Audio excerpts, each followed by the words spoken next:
Hello and welcome to the first of the worst.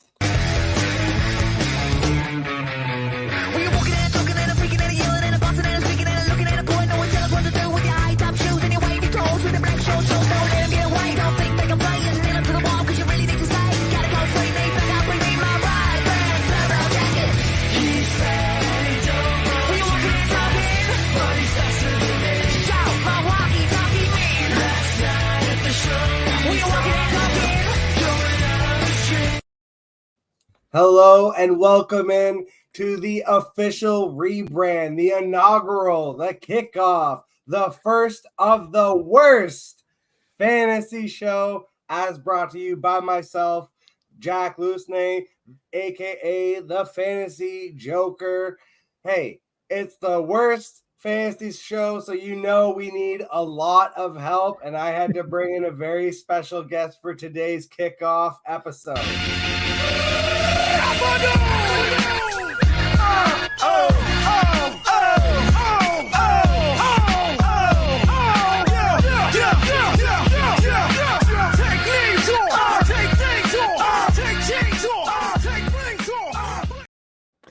Welcome back, Dustin Lucky. Thank you so much for having me on. It's always it's an honor to be the first of anything. First guest on the new show, The Worst Fantasy Show. I don't think it's going to be the worst. I'm hoping we can put out some good content. Love that video drop. Thank you so much for having me on, Jack. Hey, you know what? It's the worst, but we can only go up from here. That's how I'm looking at it, right? We'll put a positive spin on things. But hey, before we jump into like our topics that we've got set up for today, just tell everyone where we can find all the stuff that you're doing. Yeah, you can find my stuff mostly at dynastyprosfootball.com or on Twitter, X at Dynasty Pros Football. So I do a lot of my stuff. During the season, I do stuff at QB List and Dynasty Nerds. I also help out over at Front Office Pros as our growth and planning strategist, but most of my content can be found on Twitter at the DUnit13 or at dynastyprosfootball.com. Hell yeah. So basically what we're going to be doing today is touching base with 2024. I took a little bit of time off. I haven't even really thought about next year and next season at all in terms of fantasy. I did my first foray into some of the underdog stuff, which is basically what we're going to do today together. We're waiting for one person still to fill the draft. So while we are waiting, let's talk about the playoff games that just happened. Let's get some reactions. Let's start with the one. You know what? Let's start actually with before we get into the one that I think really tugged on the heartstrings. What was your reaction to Chiefs Ravens? Listen, the Chiefs are the Chiefs, and everybody said this was the Ravens' years, but you just can never count out the Chiefs, especially in the playoffs. They are that good. Like they just went in there and manhandled the Ravens. And you can say, yes, the Ravens cost themselves a game, which they did, but the Chiefs didn't not cost themselves a game. No turnovers from Mahomes. I think they only had a few. I don't think they had any drops in that game, which they've been chronic. They had no drops in that game. So like the Chiefs did everything right, and the Ravens just did a few things wrong. The second that Travis Kelce in like the first quarter made that like diving backwards catch and like that shouldn't have been caught, the Mahomes just kind of chucked up there. You knew right then and there it was a Chiefs day. Like it's a game of inches, and all those inches went to the Chiefs this past week, and they didn't go to the Ravens, right?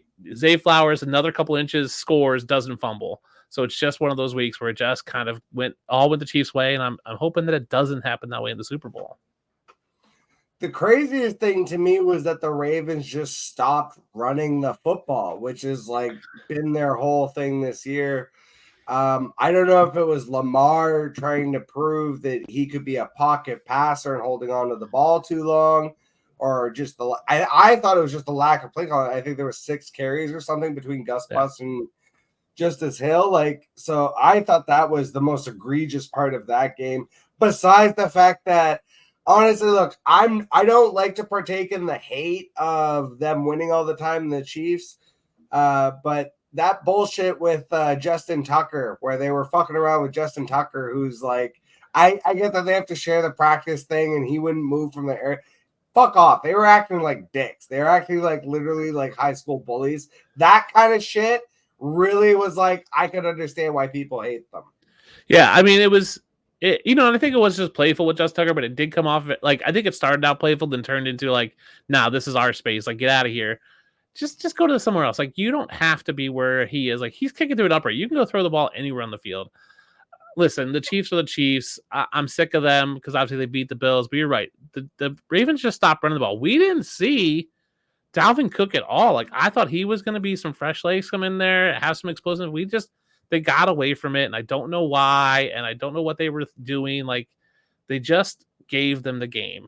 And it's sad that we're not going to see the Ravens in the Super Bowl. It's sad that we're going to get this other, Lamar's going to win a second MVP, maybe now. Like, that talk is now up there. I think the MVP voting is already done, so he probably still locks up. But they gave that game to the Chiefs, and they could have won it. They should have won it, and they could have won it, and they didn't. The MVP stuff really drives me nuts because I think it should be CMC. I agree. And otherwise, just name the fucking thing quarterback award. Well, and that's the thing. There's just no other position that they're ever going to give it to. If Cooper Kupp didn't win it, basically being Triple Crown winner, I mean, if Tyreek got to 2,000 yards, maybe he would have got it. But, like, Christian McCaffrey should win it. And if he's not going to win it, no one else is ever going to win it other than a quarterback. So we're about to be on the board here at 112-201. Before we jump into, we can jump into the other game after because we'll be waiting for a minute. Okay. Between picks. Oof, Bijan goes. That's a killer. Why don't you explain the rules to everyone here? What's happening? So we're drafting for 2024. I'm gonna go ahead and take Puka Nacua just because wide receivers are king in best ball. Who would you take between the guys left here on the board? Kyren, Jonathan Taylor. I kind of hate all of these. AJ Brown, Saquon. I would take Jonathan right down to DJ Moore. No, I would take Jonathan Taylor. I think that running back position is going to dry up real fast. I like what he can do. Like, if he stays healthy, I think he's fine. And I don't mind it because we'll get a wide receiver and running back to build the roster off of. I already love this working together almost because Jonathan Taylor's, I probably wouldn't have drafted him, to be honest. I would have pivoted to just continuing to stack wide receivers. I think I would have honestly reached on DJ Moore there. Yeah, I mean, DJ Moore's an interesting one. We don't know who the quarterback's going to be. It should be Justin Fields, but it could be Caleb Williams. They could bring in another guy, like Darnell Mooney's gone. Like, what does that look like? So it's just I feel like between Fields and Caleb Williams, I honestly don't care. Like, yeah, I don't care that much either. I just think that the question marks are there that I'd rather go with the safer side of Jonathan Taylor.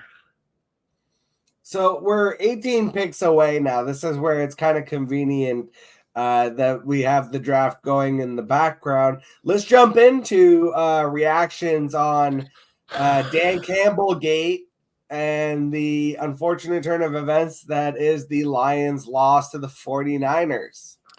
Listen, I love Dan Campbell.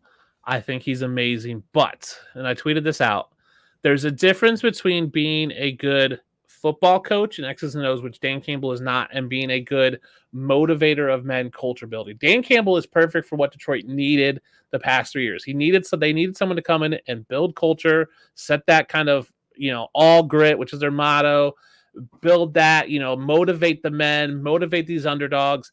But what they needed in that game was someone who could look at the X's and O's and understand the game and go, this is what we should do. The problem is Dan Campbell just went with his gut and all grit. Now we're going to grit it out. And that's what cost them the game. We said the same thing about Brandon Staley 2-3 years ago. It's like, oh, we're so happy Brandon Staley's going for it. Like, he's trusting analytics and he's being gutsy and we love it. And then 2 years later, we're like, he sucked. Get him out of the Chargers. They stop going for it. These cost them games. I think it's time for the Lions to make a change at head coach, to be honest with you. They won't, but I think they need to bring someone in that can do the X's and O's. And my fear is that they lose Ben Johnson, possibly to the Commanders, which has been rumored for a while, that the team gets worse because they don't have the dynamic play calling, because Dan Campbell is not that great of an X's and O's coach when it comes to in-game, game plan design. He's great at motivating the guys, great at halftime. I want him to build that culture, but I think his work is almost done there in Detroit. I've heard both sides of it. for the Ben Johnson stuff of him getting hired by the Manders. And I've also heard, like, as much as I've heard all the rumors saying that, yes, that's a possibility, I've heard just as many saying that, It could not be. That's smoke and that's not going to be a thing. I think there's a decent enough chance that Ben Johnson returns to the team next year. If he returns, I'm all in on the Lions next year because I think he's creative enough and he'll understand. And I think Dan Campbell will give up a little more leniency to Ben Johnson calling plays if he's back. I mean, Ben Johnson could have left last year and did and chose to come back. And same thing with Aaron Glenn. So part of what makes Dan Campbell great is he does build that culture and makes players and coaches buy into what he's doing there. And I think Ben Johnson and Aaron Glenn, who's had some interviews, have bought into what they're building in Detroit. So they might both come back. Well, and I think Ben Johnson, if he were to come back, I do see Dan Campbell being able to take that maybe step back that he did not in this game. And it was when they went down by that field goal and they tried to go for that extra fourth down. That was to me where it was like, you kick that 48-yard field goal badly. I don't care what analytics, your gut, your loins, your plums. I don't give a shit what anything fucking anyone tells you. You kick that field goal. It's 48-yard field goal in today's NFL. That's a chip shot.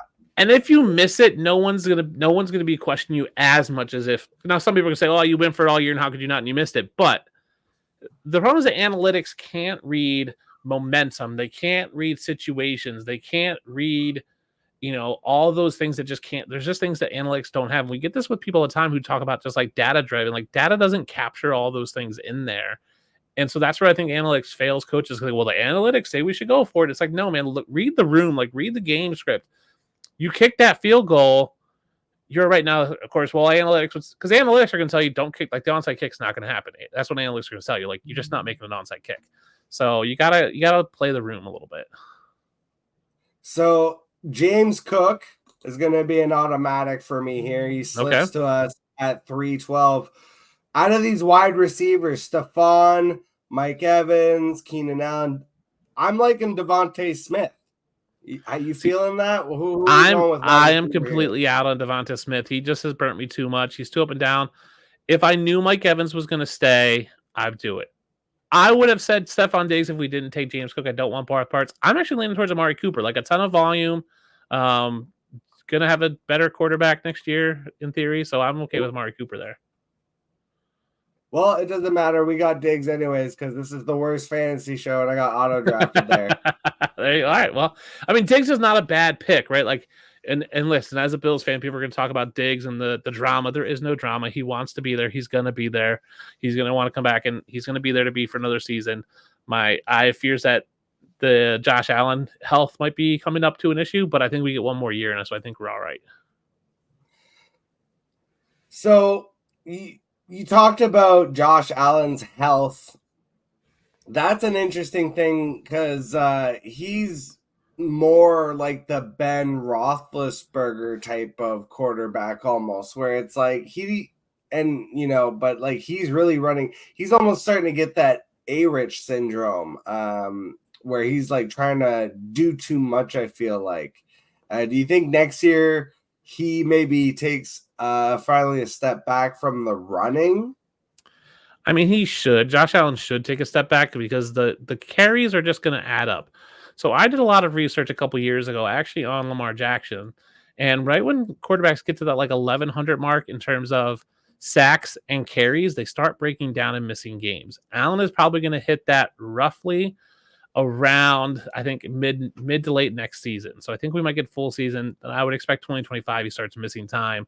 So, and that's when Diggs is probably done. So I think the Bills' window is there. So I'm a little hesitant on Josh Allen in fantasy just because I don't know what that injury risk is going to be. Let's see. He had this year, how many carries did he have? Looks like he had, let's see, where's his rushing? He had 111 attempts, which is down from 124 and 122 the previous years, but still over 100. It's a lot of attempts. I just don't love that. If I could get him below 100, I'd be super happy. But I don't think it happens. I think it's just going to be with the offensive coordinator, the way they changed the ball. It was 1-2 run, like read one, read two, and then take off, right? And especially in key situations. They're going to try to run the ball with James Cook, but I think when it's clear passing downs, I think it goes one, read two, and then use your legs, Josh. I think that's the read for him. Unless they somehow change and they bring in like a T. Higgins and we have Diggs and T. Higgins, then things can change. But unless they can bring in a top end wide receiver, I don't see his carries coming down a ton. So just to recap what we are doing here, because this is the worst fantasy show. I definitely glossed over it a little bit. This is a draft for next year, for 2024, which is hard enough in and of itself. But when you're someone like me, who this is where I almost like to differentiate myself, where it's like I relate more to casuals than the true diehards, because I don't know a lot about the rookies. I'm not really sure about a lot of what the situations are going to be next year.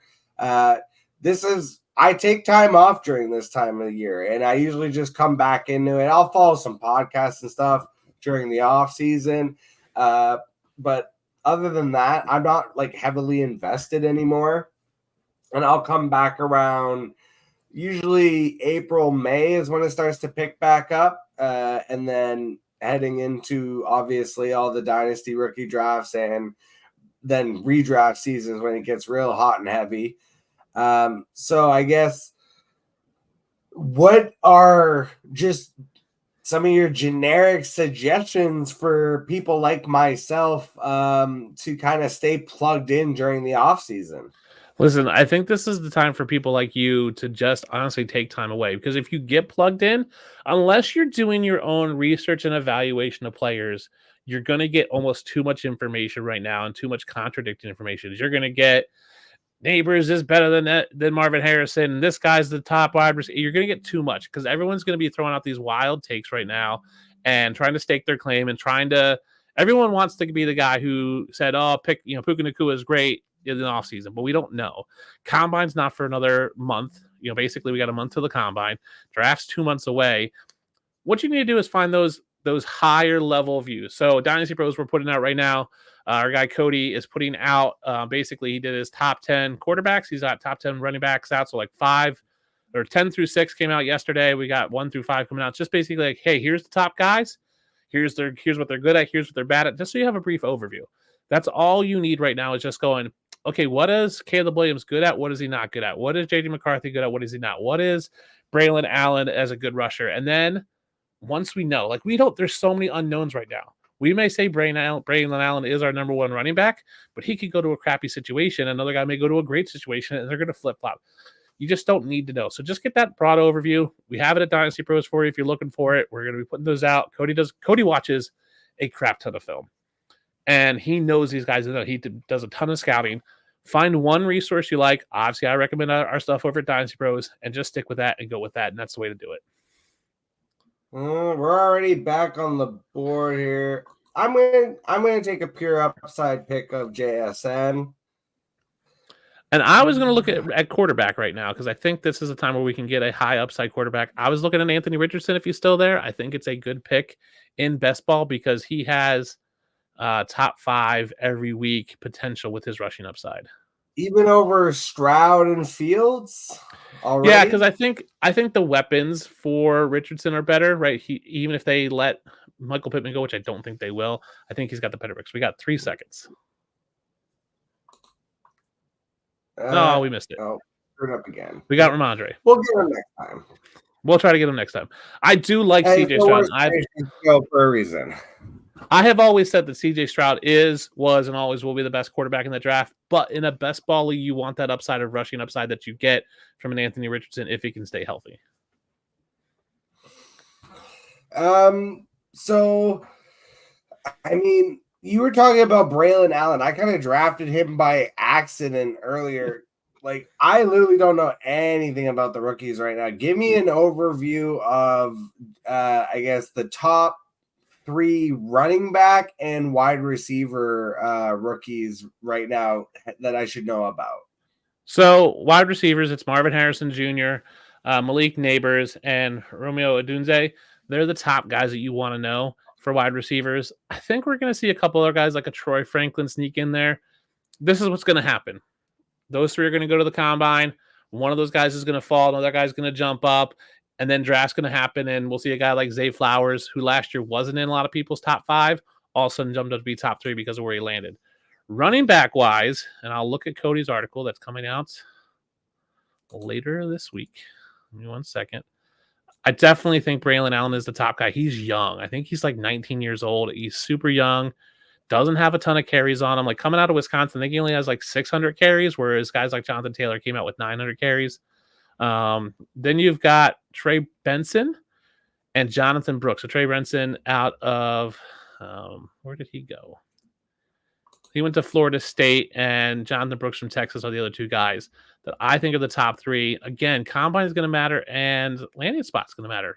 Obviously, if you're on Twitter right now, we're in the Shrine Bowl and Senior Bowl. Like the draft starts at Mobile. People are down there getting measurements. Those were coming out today. That's what I'm saying. Like if you don't want to know all that stuff, just stay away because you're going to get bogged down with almost too much information. Just know the top guys and you're good. Okay. So I've been ignoring my own advice. It's funny because it's like I remember putting out an episode long time ago in a galaxy far away of draft advice. And one of the things was always set a queue for exactly the reason that has been happening to me this whole time of getting auto drafted. So while we're waiting for our picks, actually, let's talk about some of these guys that have just been randomly thrown in the queue here. Let's start with running back with the ADP, given where we're at. Any of these guys really standing out to you? Joe Mixon, Tony Pollard, I know people are really hating the Tony Pollard season. James Conner, Najee Harris, Raheem Mostert, I think is interesting too. Obviously coming off such a great season and people aren't buying into him being able to repeat the success. Opportunity still at a discount. Tyjae Spears and his potential opportunities. So is there anyone that I didn't name that stands out to you also? Yeah. Honestly, it's Brian Robinson Jr. for the Commanders. They're going to be going into the season with probably a rookie quarterback. Maybe they can sign one of these free agents or get a Russell Wilson. But Antonio Gibson's gone. Brian Robinson had a good year. Probably going to be the similar coaching staff, and we're not sure who's going to be the head coach, but Eric Bieniemy could still be there. We don't know. But I think whoever comes in is going to use Brian Robinson. The fact that the new ownership seems to not be talking about getting rid of him, I like what he's going to be there. I think he's got a ton of volume play because they're going to have I think they're going to have a rookie quarterback. I don't see them getting a veteran. And I think when you have a rookie quarterback, you want the running back. I think what he does in the best ball league, he's not another big, hey, I'm going to score you 3 touchdowns like a James Conner. Where James Conner can go out there and have 3 touchdowns on 7 carries for 4 yards, right? That's just what he'll do. Where Brian Robinson's going to have 17 carries for 70 yards and maybe a touchdown. I'll take the low ceiling play, even in a best ball with someone with Brian Robinson. I don't mind Najee, depending on what happens in Pittsburgh. It sounds like they're going to pick up his 5th-year option, so I like that. But we've already got 3 running backs so far. So I think I'm going to look at that quarterback right now. So we're going to look at some quarterbacks. Are we jumping right into 2 quarterbacks here, or are we going to maybe take a tight end? Still some decent tight ends on the board, I think, as well. Yeah, Ingram and Njoku. That's going to start drying up pretty soon. Should we maybe take 2 of the onesies? I would take a. I mean, if you're, it's early. I mean, that's the problem with the early ones like this. People. I guess, you're picturing if Kelsey retires. Yep. So I think we go tight end here. Hawkinson's going to be interesting because he just had surgery today. I'm okay taking Kyle Pitts, even though I think he's not that great. But the new offense there, that could be a decent play for us. Okay, so we'll go with Kyle Pitts because I actually like him in the new offense. I kind of like the Falcons hires that they made. Yep. Quarterback. What are we doing here? Are we going with Purdy-licious? That seems pretty safe. Or are we taking the chance on Burrow coming back? Yeah, I have it ranked Purdy, Burrow, Love, and I think I would take Purdy. You can say Purdy's a system quarterback. All quarterbacks are system quarterbacks, and even if he is, he's still in that system. That system's not going anywhere, so I'm okay with that. We're on 2 seconds, and we got Joe Burrow. I'm okay with that. Like Joe Burrow is. I don't know why that happened, but technical error. I definitely think Joe Burrow is still a top end quarterback. I'm not gonna lie though, this kind of happened to me when I drafted. I usually do this on my phone, and so I may be not used to the clickety clicks on the desktop, especially while we're chatting away. But hey, it's the worst fantasy show. The last time this happened to me was when I was drafting my Best Ball Mania 4 team, and I accidentally drafted all of the 49ers. I ended up with like.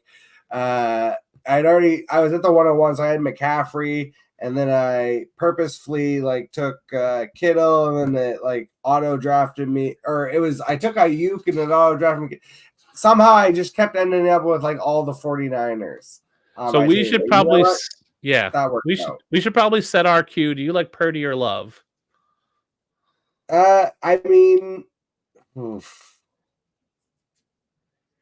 I feel like it's a straight toss up. I agree. So I think we can take out the rest of those quarterbacks out of our queue because I think we'll get one of the two. I'm leaving Caleb Williams in. That's fine. He's fun. And then wide receivers, what do we got? Yeah, let's see what we got left for wide receivers. That's where we really need to stock up. Are we buying into the Christian Watson rebound season? No, Christian Watson is the fourth best wide receiver on the Packers. Is Courtland Sutton still a thing? Can he still be a thing? No, because they're not going to have Russell Wilson, so I don't think he's a thing. So where are we going here? Tyler Lockett, maybe moving on to greener pastures? Yeah. Honestly, I don't really love any of these guys. I actually don't mind Lockett because I feel like he could end up somewhere. I hate to say the Chiefs because it just feels like everyone wants to put everyone on the Chiefs, and I know. Yeah, and I don't mind. I don't mind Hollywood Brown and Courtland Sutton as our wide receiver 4. Like I think that's fine play, and they might have some upside. So I'm okay with those guys. I am traditionally. I'll put him in. I am really bad at best ball because I am a safe player who looks for high floors and low ceilings. And so I'm generally the bad person on that. Jameson Williams is an interesting one there. Oh, yeah.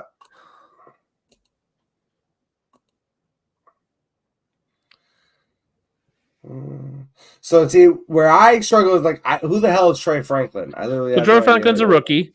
Coming in, he's probably the wide receiver 4. Some people has 3. He could easily jump up there. That's the thing at this time of year. Like there's so many unknowns. We don't know how free agency is going to wreak out, the draft. Like you could say Troy Franklin's great and he could be the greatest receiver ever. And look at JSN last year. Like he was the top receiver on the board, and then all of a sudden he goes to the Seahawks, and we're like, well, he's basically toast for 2023 because he's behind Lockett and Metcalf. And also we saw Addison and Flowers and all these other rookies step up. Well, next year could be JSN season, right? So I think that's the hard part with rookies is one, landing spot matters a ton for their usage year 1. Okay, so let me ask you the question rephrased differently. Who are some just freak rookies, like in terms of like you just think no matter where? Oh, fuck, goddamn. I really thought Brock Bowers would make it to me there, and he definitely we got swiped heavy. I hate when that happens. I mean, Brock Bowers is projected to be amazing, right? Yeah. So that's like one of those freak. That's why I was kind of looking at him like I almost didn't want to say his name and speak it into existence, so he didn't get swiped there, but it happened anyways. But on the along the lines of like a Brock Bowers, like who's the guy that you think just regardless that he'll crush? I mean, stuff. I honestly think Blake Corum, the running back, will crush no matter where he goes. I think he's got the ability to be like he's got that Isaiah Pacheco type running style, and he's just an angry little runner. It's just hard right now because we have so little. Like, well, obviously it's tough because we're in Senior Bowl now. We'll get some information. We'll see who stands out. Then we'll get some information at the combine. I'll be there in person, which is going to be cool to see that again. It's just hard. And here's the thing with Brock Bowers, and Blake Corum just went, which I think is a great pick, whoever took him. Here's the problem with us. Brock Bowers. Oh, it was us. Okay, good. Yes, Brock Bowers is really good, but so is Kyle Pitts. And like, freak athleticism doesn't always make you a good football player at the end of the day. Coaching matters, system matters. There's so much more that goes into you being good in the NFL and especially good for fantasy that just because you're a freak athlete doesn't matter. Like, look at Jamarcus Russell, freak athlete, or Vince Young, freak athlete, fell apart. Like, there's so much more that goes into it that you just can't go, well, they're a freak athlete, they're going to be great. Well, for quarterbacks, yeah, but running backs and wide receivers, I mean, yeah, obviously, I get what you're saying about like the situation and everything, and yeah, it's definitely unknowns. Is there any guys, I guess, that you just really like and that you're hoping they land in a good situation that are maybe off the radar? I mean, there's a couple rookies. Xavier Leggett, who I think came in pretty small this year. And then there's a quarterback, Kendall Milton, who plays for Tennessee. He's probably going to end up being a backup, but if he gets a starting chance, man, like he is Cam Newton. I don't want to say Cam Newton, but like Lamar Jackson-esque, like he came from Michigan, went to Tennessee. He played 5 years, a little older, ton of rushing upside. It's just, he just strikes me as one of those guys, like if you given a chance, and that's the problem, some of these guys just don't get a chance. I think he could be really good. He's just got, his deep ball looks beautiful. It's just a matter if he can place it right. And if he can get like I said, if he can get a chance, I'm all excited for him to see where he goes. Who's guy on the radar for wide receiver? Yeah, I'm not sure. Isn't there some like huge guy and they're like this? People are. You said Leggett wasn't. I thought he was a big guy, isn't he? Or am he is, but I think he came in smaller than we expected today at the Senior Bowl. Well, smaller, like how much smaller? I had to look it up, but I don't think it was that much. I think like people were expecting like you said, a Metcalf, and then I think he came in slightly under. The problem is those measurements are not always indicative of the player. Here's my thing. The height doesn't matter that much. Like the difference between 6'1", 6'2", 5'10", 5'11" doesn't make a difference. It's how thick you are. So when I met Bryce Young last year at the combine and at the draft, it struck me how skinny and narrow his frame was. When I met Anthony Richardson, you look at him, you go, oh man, he's just a big dude. Same thing with Zay Flowers and Jordan Addison. Same height, but Jordan Addison looked like a middle schooler and Zay Flowers looked like a bodybuilder. Like he is just thick and jacked, and Addison looks like he's just like got no meat on his bones whatsoever. And so those are the guys I'm like, okay, I can see where Zay Flowers can try to rumble through guys like he did. Now, granted, he fumbled in the playoff game, but I can see why he tried it because he knows he has the strength to do it, where Addison does not. And so that's what I kind of look at when I look at size. Like it's not always the height, it's the thickness and the broadness of their shoulders that I kind of look at. That's what I love about going down to the combine, to the draft, to kind of meet these guys, interview them, get to know their personality, but also see what they look like in person. There are some guys that are just big and just broad and thick, and you're just like, oh my gosh, that guy is a monster. And there's some guys you're like, oh, that's a football player. I wouldn't expect it. So we're coming up on our picks here. Let's recap quickly. We've got Burrow and Purdy so far. Our running back room's already pretty much solidified. We got Jonathan Taylor, James Cook, Ramonster Stevenson, who I think could have a huge bounce back. He could. That was an accidental pick, but with Gerard Mayo, that could actually be a thing. And then you were talking him up, so I took Blake Corum. There you go. And then we've got Puka, we got Stephon Diggs, and we got JSN. And then we've got Kyle Pitts, hopefully finally going to have his breakout now that Arthur Smith is gone. So who are we taking next here? I think we take Jameson Williams. I think he's a high upside pick. That offense shouldn't change a ton, even if Ben Johnson goes. Like he looked good, especially in the playoffs. So I think he's the guy to take right now, especially in best ball. Okay, so we're going to take Jameson Williams. And then on this list, you see anything else? Like, can I just take my heart pick of Caleb Williams, or should I take maybe Dontavian Wicks here? Do we trust old man Adam Thielen?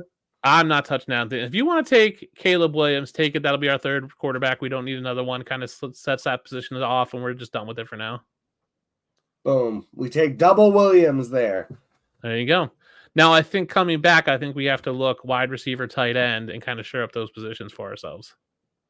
Yeah, so I've only got wide receivers, tight end highlighted. We'll basically just be hammering those for the rest of the draft. Yep. We might sneak another running back in Back much if later. there's value. Yep. Yeah, but for right now, definitely going to be looking at a lot more wide receivers and tight ends.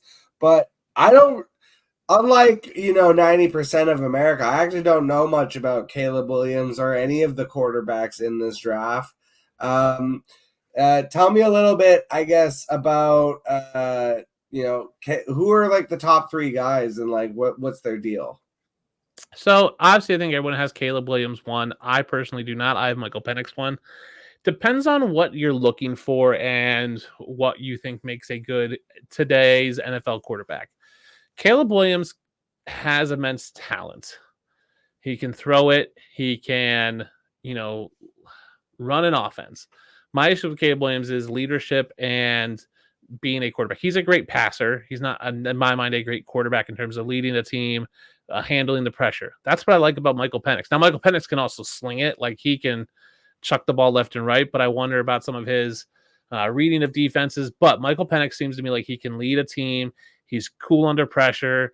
He did well. They're the top two for me. I think I have Penix one. And then you have Drake May, who I don't know a ton about, coming out of Duke. He's going to get a lot of Mitch Trubisky comparisons, both from Duke. Kind of that like non-traditional football school producing a guy. We'll see how he does. Then you've got guys like JJ McCarthy from Michigan, who wasn't asked to do a lot of Michigan, but still has a lot of talent. He's up there. You have Bo Nix, who's on the older side, who again can sling it, can run a little bit, was talked about as a Heisman hopeful most of the season. It's a deep quarterback class, and the problem is that there's just not a ton of space for quarterbacks to go. So the supply and demand. I did a video on this not too long ago, which you can find on Dynasty Pro's YouTube channel, called Fantasy Football Economics 101. I went through supply and demand of the quarterback position. I just don't know if someone like a JD McCarthy is going to get a starting job this year because there's just not enough openings for him with Kirk Cousins, with Baker Mayfield being free agents, with Russell Wilson being on the move, with Kenny Pickett probably on the move. Like, who knows? Daniel Jones might be available. We just don't know who's out there, and the teams there's just not enough openings for all these guys to get jobs.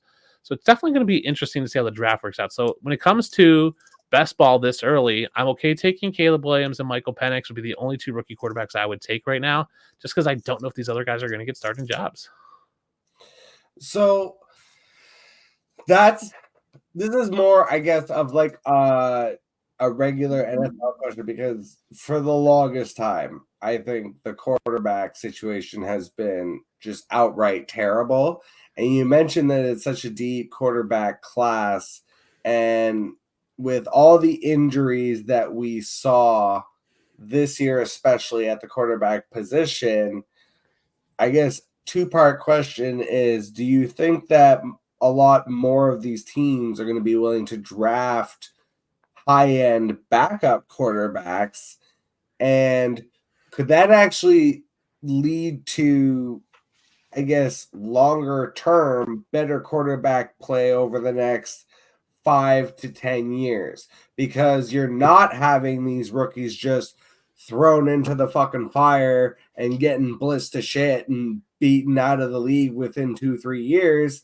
They'll have the chance to sit under these veteran quarterbacks like a Cousins, like a Stafford, even like a Derek Carr and a lot of these other guys, but then have that chance to ascend in the next couple of seasons after they've actually had the chance to go through that red shirt season, which is like such an underrated reason why the Packers seemingly continue to hit on elite quarterbacks. Like, well, yeah, no, actually, it turns out that if you let the guy sit and learn his position for 2 to 3 years, when it's the most complex position in sports, that really fucking helps. Yeah, I mean, we're definitely going to see in the next 5 to 6 years some really good quarterback play. I think you're right. What we're going to see is teams drafting a guy earlier and letting them sit. So when the Packers took Jordan Love, it was like, oh my gosh, is this the end of Aaron Rodgers? And Aaron Rodgers played for 3 more seasons. So I'm looking at Seattle, who I think is drafting at like 15, 16, somewhere in that range. they could take Michael Penix. Is where I want to go. Michael Penix played up there in Washington, like would be a great fit there. He could sit behind Geno Smith for a year and learn the position and come out in 2025 with DK Metcalf, JSN, Charbonnet, Walker. If they draft another guy, like he could have a really good team around him.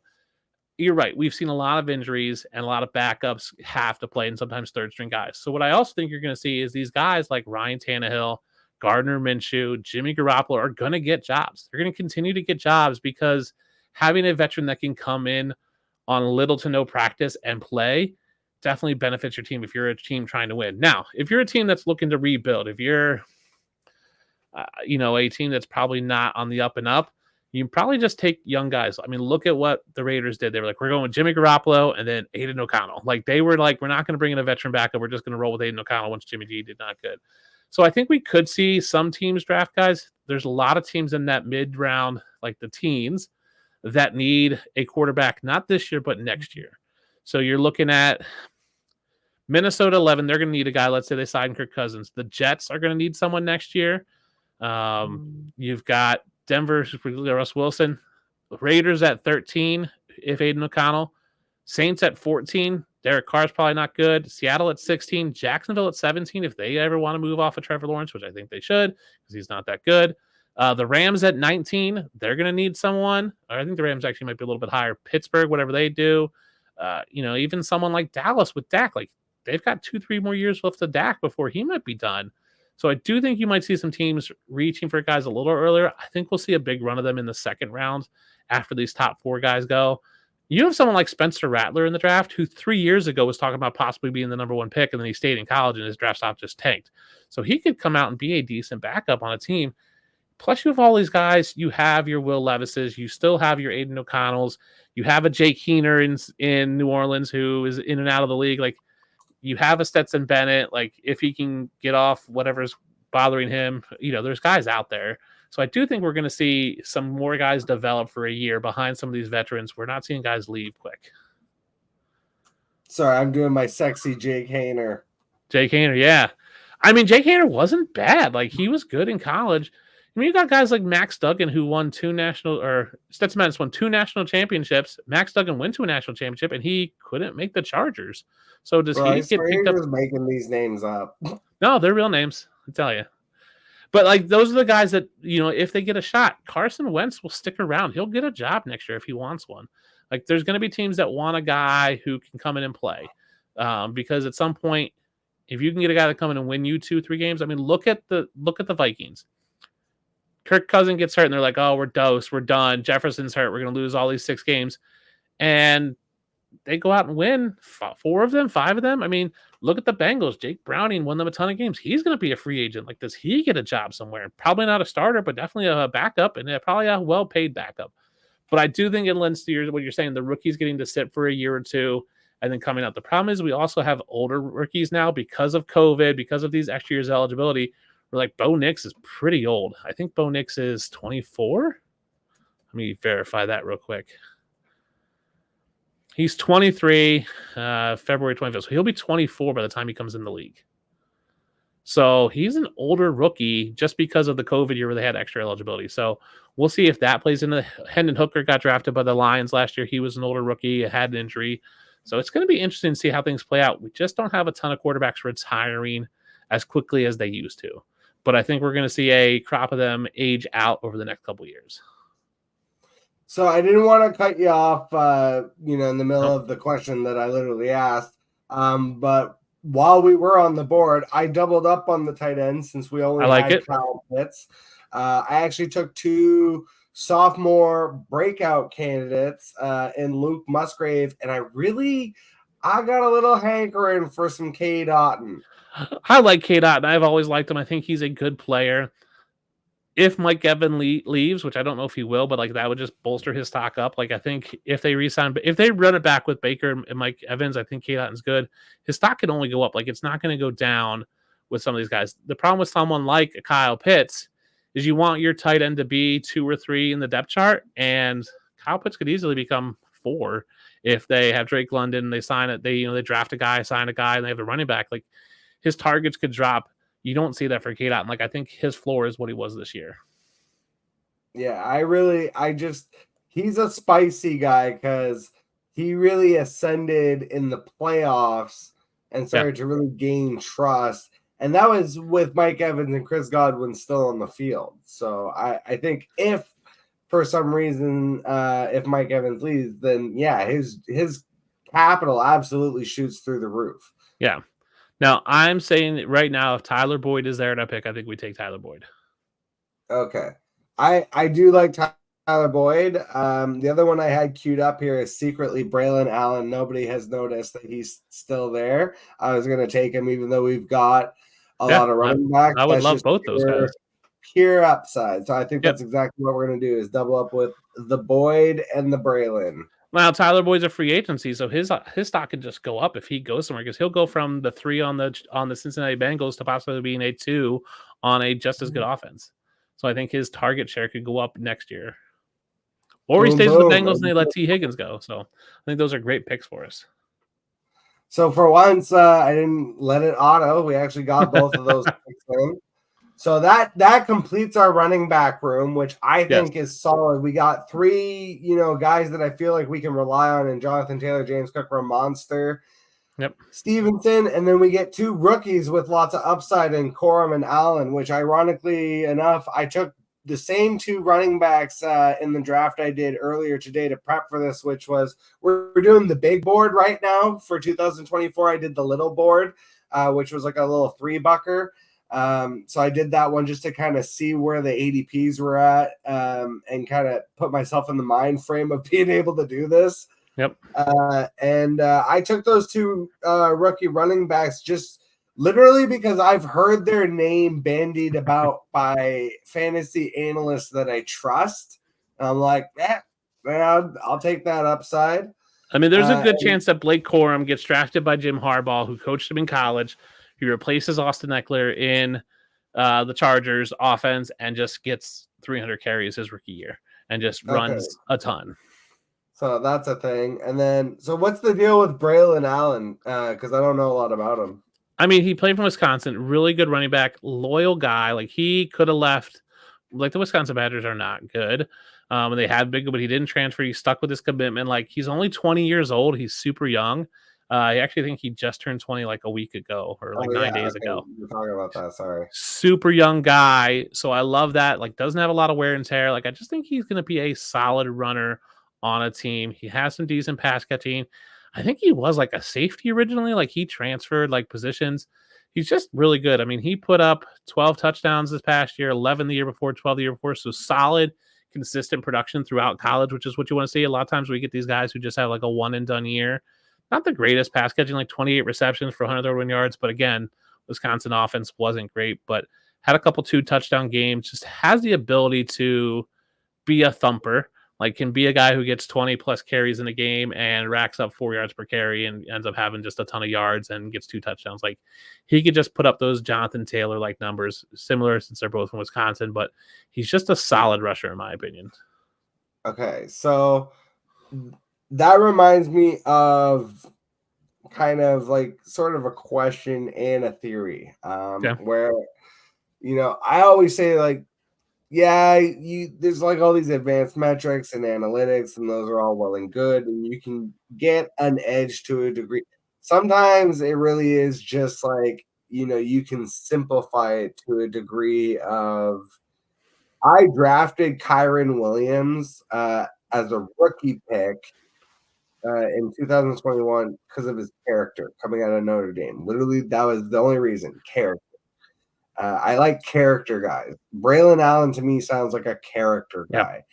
And a lot of times that's like an intangible that hits more often than just pure talent even can hit in the NFL, because those are like the guys where it's like the guys that are going to show up to practice first and exit last, like the kind of bullshit that the coaches are going to really go for.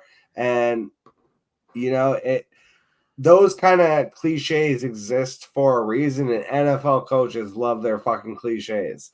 So when I hear stuff like that, it doesn't, and even with the character guys, not like it works every single time. Jalen Tolbert was also a character guy coming out. That one hasn't worked out, even though it was a great landing spot and everything. Wide receiver for the Dallas Cowboys, if anyone out there is not aware.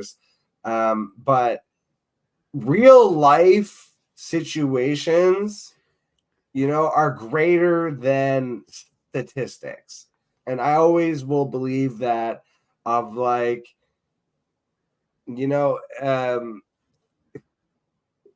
a guy could like it's funny because it's like it reminds me of the scene in The Replacements, honestly, where the cheerleader tells him like, oh, the guy's gonna be like a half second slow coming off the edge because he broke up with his girlfriend last week and he's been on a drinking binge ever since. It's like that type of real life human situation is always going to usurp statistics. There's a reason why I was tweeting out revenge games and birthday games this year, because those things matter. Like, people get up for those games. Like, we've seen it all the time. Like, a guy has a baby and the next game he goes off, or his, Brett Favre's dad dies and he has this like 6 touchdown game. Emotions matter. And here's the problem that people get locked into. They get real tribal with it. They either go, I'm all analytics or I'm all film. And realistically, it's all pieces of the puzzle. And you have to get as many pieces as you can to get the puzzle. So here's my problem with, like, this what happened last year. Dalton Kincaid. Everybody goes, draft capital, draft capital, draft capital. Good offense, good offense, good offense. It's like, cool. Yes, he does have high draft capital. Yes, it's a good offense. But if you looked at how the offense is used, Dawson Knox isn't going anywhere. They don't use the slot a ton. They don't actually line their tight up in the slot a ton. So I love Michael Mayer here. So that was the thing. People were like, draft capital. Why did they trade up to get a guy? They must use him. They trade up because he is the best talent and they will use him in the future, but it doesn't mean he's going to have instant impact. And if you looked at all those puzzle pieces, you would have seen that coming. And I've argued this with people that Dawson Knox will never be, or Dalton Kincaid will never be a superstar as long as Dawson Knox is there, because they're going to split carries. And every game they've played, except for 3, they were pretty much within 2 fantasy points of each other. Now, there was 3 games that Dalton Kincaid was better, and there was 1 game where Dawson Knox was better. So as long as they're both there on the team and playing this, they're just going to split the snaps. They're going to make them basically half a tight end for fantasy. So you can't just go, oh my gosh, we need this draft capital. We can't just go, oh my gosh, he's an athletic freak. Andrei Iosivas, love that, highlighting that guy. So I think there's that's the problem is we just get tribal with it. It's like, I'm an analytics guy and this DVOA and points over expected and cool. Anytime someone says points over expected, I stop listening, because who sets the expectation? I get it's like by how fast this guy's supposed to run. Like, I don't know if you ever looked at how they do points over expected. It's like, if I'm rushing up the guy and this guy's 5 yards away, you should be able to cover those 5 yards in like 2 seconds, but it took him 2.5. So I get that extra like 0.5 seconds of yardage, which is like how fast I run. It's really complicated. And also like I find it to not be realistic, because right, if I'm leaning one way and I need to go this way, I'm going to be slower than if I'm already leaning that way. And that doesn't get factored in. So anytime someone starts on like points over expected or value over replacements, like, what does he do? What does the situation look like? What's actually happening, not what could have or should have happened. So we're closing in on the end of the draft here. We're going to be coming up on our last 2 picks. I'm just scrolling through. You already mentioned Andrei Iosivas, who I have on a dynasty roster. That's Smart why man. I threw him in there. Johnny Wilson, I just saw someone talking about him on Twitter today, so I was like, throw his name in there. Who gives a shit? In this list over here, looking at Odell. Obviously, we're not doing Reynolds. Mooney, Osborne, the Lazard King, Chark, old ass Michael Thomas, Bobby Trees, Alec Pierce. Alex Pierce is interesting. Just because, right, that offense, and we didn't get into Richardson, but like it's an offense that's on the come up, so he could be something different, especially if Pittman leaves. So this late in the round, that's what I'm looking at. What's the pathway to opportunities? Like, if Pittman leaves, what does that mean for Alex Pierce and Josh Downs? Like, yes, they're providing up. So Andrei Iosivas, good player, smart player, one of those guys will be a team. If T. Higgins and Tyler Boyd leaves, that means it's Chase and who? Andrei Iosivas is going to be that second guy. So I like that for that team. I like Noah Brown. We'll see what he can Robinson, do. Interesting. Noah Brown, yeah. At this point, I'm looking at Yeah. younger guys who haven't really done it yet. Who are these kind of like? I don't know any of these names here. Like Ine Smith, Ricky Yeah, I think he's a Pearsall, rookie. Michael Sturdivant, J. Yeah, Michael Sturdivant. I This don't know guy who any sounds of like these a guys law are. firm. Yeah, I'm they're gonna get probably all defended rookies at by this the point. attorneys, J. Michael Sturdivant. Yeah, anybody that doesn't have a team next to him is a rookie. So, but they're better than Kadarius Toney and Terrace Marshall. So, yeah. Oh God, Kadarius Toney. Good Lord. Somehow still ranked above Juju Smith-Schuster. That's sad. Yeah. Jalen Tolbert, who we were just talking about. My guy Hunter Renfrow. That was a sad one for me last year. And he's looking like, and it's looking like he's going to get cut because they can save a ton of money by cutting him and Jimmy Garoppolo. So, I thought Renfrow would be more of like an Edelman type in a McDaniels offense, and that was like not even a thing at all. No. Soft hands, Mac Hollins, or doesn't have soft. He doesn't like soft things. Mac Hollins does. Oh my God. Some of the coaching change. So we didn't really touch on the coaching change. The reason is because I'm saving that for like another episode. But the one I do kind of want to talk about, Arthur goddamn fucking Smith is not coming to the Pittsburgh Steelers. He might be coming to your Pittsburgh Steelers. He might be coming to your Pittsburgh Steelers. Oh my God. You know what? Honestly, I'll take the bullet for the rest of you guys because there's nothing that can save that offense. I will say the one thing is like he really does love like the heavy 2 tight end sets, which is like the one thing that like technically a Najee would succeed in. Yeah. So maybe, but no, I hate it. I really hate it. I hate everything about it. All right. So what are we doing with our last 2 picks? You thinking? Oh, Yoshivas got stolen from us. Boo. I kind of don't mind Rondale Moore. I feel like I don't mind it either. Disrespect him. I mean, this late in the draft, sure. Has, like, spike plays, yeah. And I don't know, who do you like between Noah Brown, like Johnny Wilson? Why is Johnny Wilson's name even coming up? He's a rookie. I would go Alex Pierce personally because I think he's that field stretcher. Like he can get that one play for, 50 yards and a touchdown. Yeah, rolling with it. All right, I like it. There we go.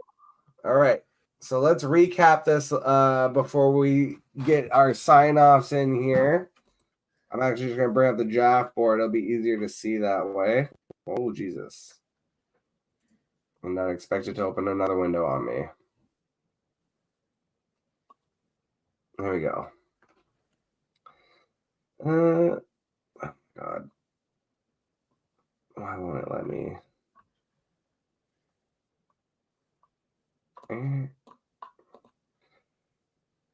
Okay, never mind. Having technical difficulties over here. But we got Joe Burrow, Brock Purdy, Caleb Williams. Yeah, I don't know why it doesn't give me the slidey. Anyways, yeah, let's just go through it here. We'll have it here in the bottom corner. Joe Burrow, Brock Purdy, Caleb Williams. Pretty easy at quarterback. Running back, we went with Jonathan Taylor, James Cook, Ramonster, Accidental Stevenson, and then the pair of the rookies, Blake Corum and Braylon Allen. Puka Nacua! Literally, so I was talking about this with my wife, actually. This is like a very common reason that we draft people, and me especially, one of the reasons I draft people all the time is names. I just really like the names of certain players. And Puka was one of my most drafted rookies because I was getting him really late and because I just love going Puka Nacua. Yeah, it's a fun name. It certainly is fun. Sometimes the stupidity works. Hey, it's about having fun, right? But yeah, Puka, Stephon Diggs, JSN, Jameson Williams, Tyler Boyd, Darius Slayton. I kind of snuck that one in. I like big play Slayton. Rondale Moore and Alec Pierce. And then Kyle Pitts, Musgrave, Otten, and Michael Mayer. I love that tight end room. I love that tight end room. It's young. It's got a ton of upside. Is very underrated, I feel like. Yeah. But yeah, I think it's So a good team, and we'll see how it goes. It's still early in the offseason, but I think we've got enough geez. upside there. We'll see how that goes next year. Like it even matters right now. I still honestly can't even wrap my head around the fact that Underdog has like 2024 NFL contest out right now. But I will say, again, method to the madness. I'm just a dog chasing cars, but a lot of times the way that you can practice is just like, do a couple of these drafts and just like recognize the names. And by the time you get to redraft season and have like that base knowledge, it makes it so much easier going through that rigmarole of, especially when you're on the clock, you're like, Yep. Right, you remember to set a cue. You remember to strategically look at players and your lineup and figure out what position you need. It's all good stuff to do. I don't do it this early, but I think as you get into draft season, it's fun to do. all right. Well, Dustin, I super appreciate you joining me on this first ever episode of the worst fantasy show. We absolutely lived up to the name with multiple auto picks. Totally my fault. You were an absolute champ. Dropping knowledge the entire way through. That's why I almost love this setup now, is because, I might be the worst and this show might be the worst, but all of my guests are always the best. So tell the people where we can find all your great work one more time. Yeah, you can find me on Twitter or X at the DUnit13. Check it out because my episode of the Get Real Pod with Casey Kasem just dropped about 10 minutes ago. So that's out there now. So you can check that out. Listen to me and Casey talk about, life and my journey through this experience. Jack, I know you had her on the show not too long ago on your show. So that just dropped. So check me on Twitter. That's the best place to find all my stuff, or you can find it at dynastyprosfootball.com. Hells yeah. And thank you guys so much for joining us on this inaugural show, on this first ever journey on the worst fantasy show. For the off season, we're set up. We'll be coming to you with a new episode basically every Monday. Wildcard Wednesdays, that will remain. Wildcard Wednesdays will still be dropping every single Wednesday with a new content creator. Though I am expanding the content creators, hopefully looking into getting some different sports and mediums involved heading into the new year. So I'm really excited. I've even got like some meta shows planned for some bigger names down the road. So I'm very excited about all of the changes coming for the channel, bringing everything under the banner. So everything from now on in terms of the straight fantasy football content will be under the banner of the Worst Fantasy Show. All of the interviews will still be on Wildcard Wednesdays, and that's basically going to be it. And that's it for us tonight. So again, thank you guys so much for joining. Make sure you go follow at the DUnit13 on Twitter. Make sure you super kick that subscribe button. Drop us some comments. Sharing is caring. And I will catch you guys on the flip side.